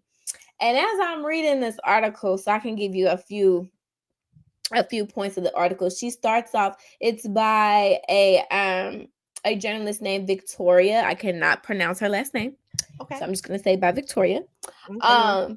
It starts off by saying, when Mia Thornton joined Real Housewives of Potomac during season 6, I enjoyed her quirks. I did too. I like that she owned things that other people would hide or side-eye, from her plastic surgery to some outside of the box things happening in her marriage. She seemed fun. Right? As she drew criticism from cast member Wendy, then I remember being impressed that she seemed relatively unbothered, smiling through tense moments and genuinely appearing just as happy to have what's it called, a champagne glass. She gets that confused with a peach, but she retracts. Yeah. Watching her in season 9 though has been difficult, as her marriage to Gordon Thornton has, at least on the show, seemingly going kaput. She's publicly moved on with the man from her not so far past named Ink, moving him in with her kids while living in the same apartment complex as her estranged husband. It's been a train wreck. And while she's spoken about how hard everything has been, not knowing where her kids were in last night's episode and feeling overwhelmed by the complexity of her situation, she's behaved as someone quite feeling the opposite. Literally. Every week she gives some odd updates of her situation to the cast members, sometimes without being asked, running down her situation as if she's informing everyone of the latest from a Netflix series. The updates will often run counter to what she shares on social media, as her eager boyfriend and soon-to-be ex-husband, who has been open about his bipolar 1 diagnosis, would toast and seem to be on good terms for pictures, and only for Gordon to decide he wasn't with the bull as soon as the flash went off, or so she claims. Exactly. And so it goes into deep, but I'm gonna go to the last paragraph that really. Yeah, that's the one I like. Go ahead. Yeah, that's the one I like. The last paragraph here. Mia was first entertaining because she was open. Nowadays, she's a little too forthcoming about the wrong things and not necessarily honest in her retelling. Perhaps the woman who first introduced herself as the open book with nothing to hide is still just being that. But this particular story is one I'm no longer interested in reading. Period. Period. But I the feel like Essence is writing about this is crazy. Go ahead, Shay. I feel like on Potomac, we say this every season, that most of the storylines from these women are not ones that we want to hear about. We don't want to hear about Giselle and her terrible house and not having no man. Nope. We don't want to hear about Ashley and this alleged divorce that she's doing, but nobody really believes it. Yep. Allegedly. Your husband's name is still on your new house. Oh, that ain't never getting off. That's how she got the house. Like these are storylines. It was in his LLC, which was even worse. It ain't even just in his name. It's in an LLC. That it's like a trust and everything. Like like these women do not have storylines that are of any real interest. Value. Yeah. No. Like I can't name Wendy. Even Wendy. Nobody does. Girl, I can't name one. What are you doing with your life right now? But that's the whole problem, though. Nobody has a storyline, so we are forced to sit and watch the Mia show. The Mia show, yeah, and it is horrible. And Karen got the DUI, and she ain't talking about it. And I'm not even gonna lie, I'm not like the crude, don't talk about sex and all that. But this whole gay storyline with her and Jacqueline, enough. I'm so put off that I just don't have nothing left to say. She has too many partners on this show. Yeah. You got your boyfriend, your girlfriend, and your husband. All on one show. This is not Love and Hip Hop, as we let her tell it. She ain't working no strip club. She worked at a gentleman's club, a 5-star dining area. 5-star dining experience. It's okay. She wore a ball gown to strip, but it's giving like.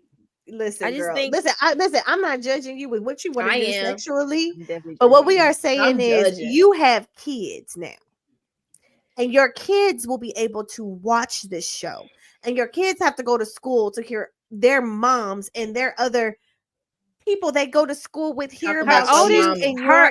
Forget the two. It's the one that's in Atlanta that's like 16 or whatever. Yes. Like mama, chill.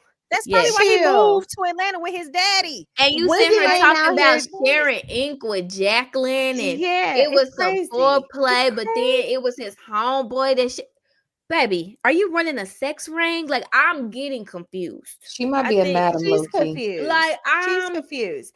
Here's the thing. I love that Mia is a beautiful girl, contrary to what a lot of people are. Yes, she's beautiful. She's beautiful. I think she's a beautiful girl. Giselle is beautiful. That's not beautiful. What I am saying is Wendy is beautiful. That's not beautiful. I think Mia is used to getting places with her looks. Yeah. And so how she is moving is as if she doesn't have anybody to take care of. And she's still just only taking care of herself. Selfish. And I think there's some therapy things that Mia needs to explore herself. And we know, like, she talks about, like, how her mom, like, she's like, I didn't feel like I had a really good mother. She in the therapist office line. Well, we also know that people repeat cycles, and that there's such thing as generational curses.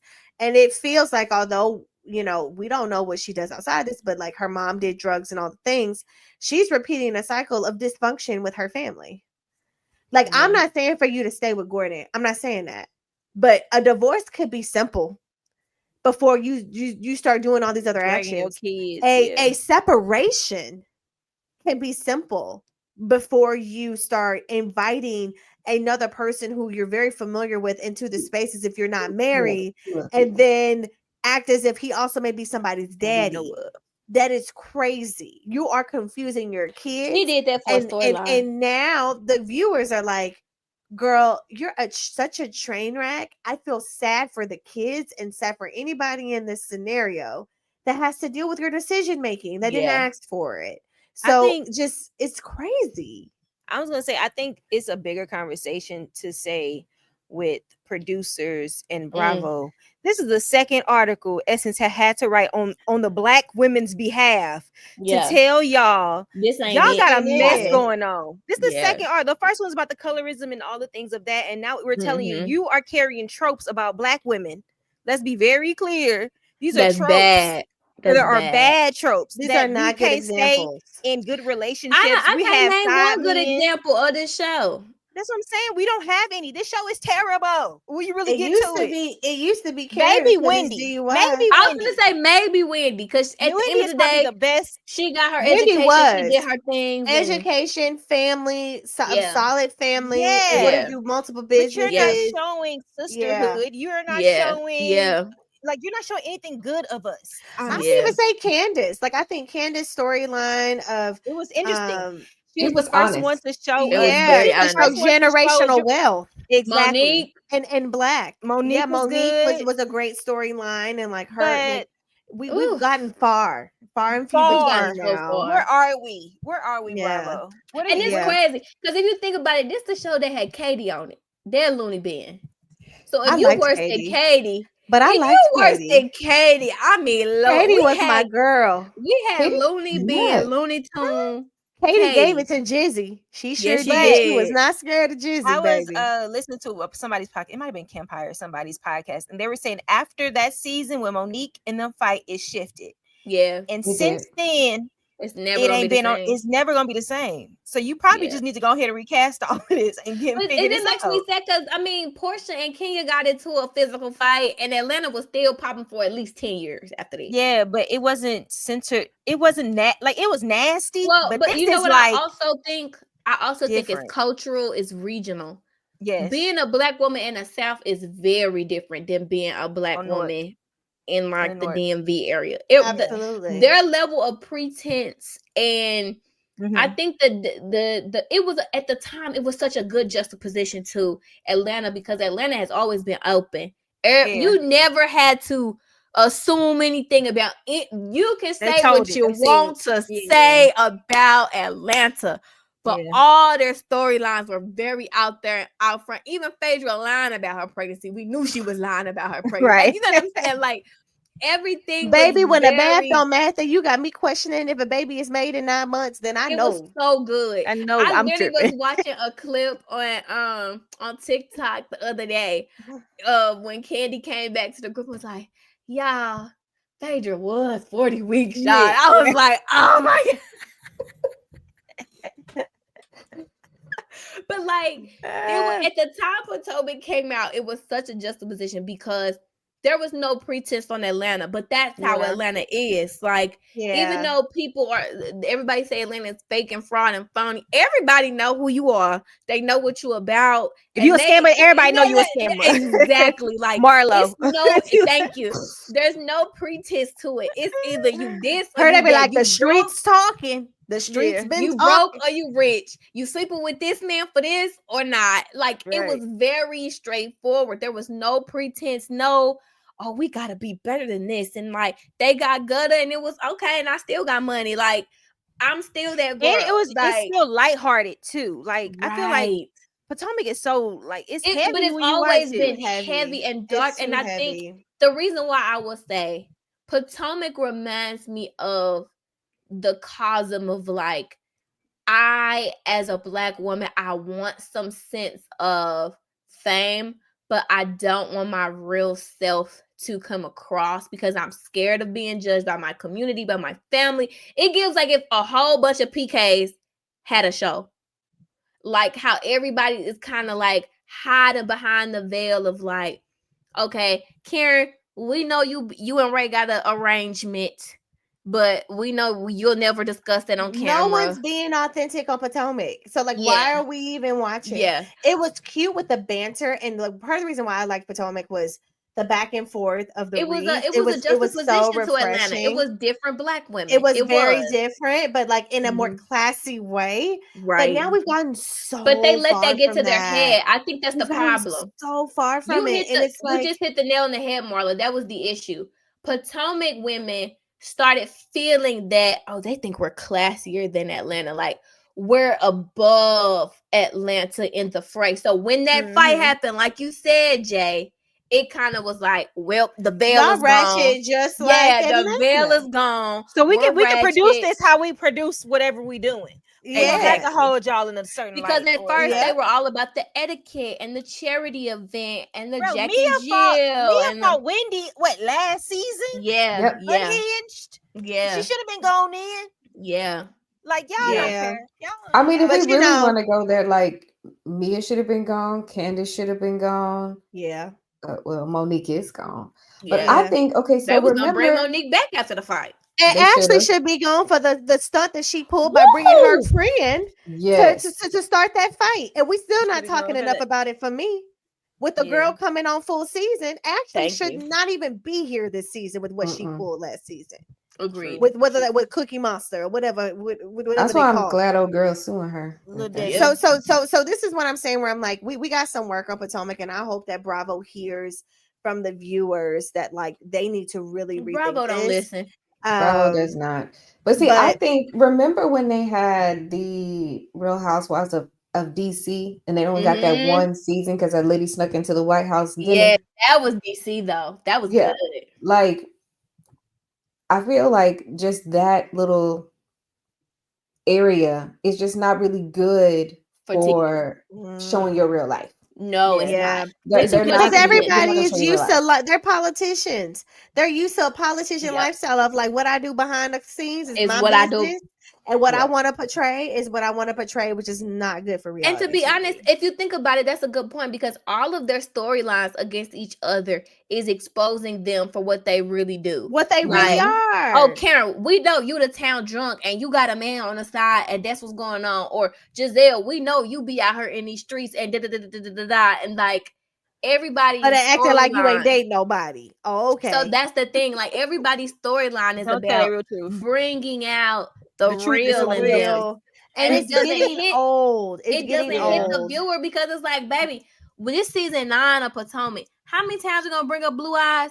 How many times we gonna bring up until y'all got the person's name in the picture? I don't want to see it. I don't want to hear it anymore. Until you show me Karen, until you show me Karen face, video, kissing at a bar, waist. Well, we got the video of her waist. I don't need to see no more of them. Absolutely. But like, back next we don't need to see no more videos of Karen. Let me take that back. But like the pretense, and it's like that's where the colorism came into play, I think, too, because it's like they already automatically saw themselves of a higher stature and level than the women of Atlanta.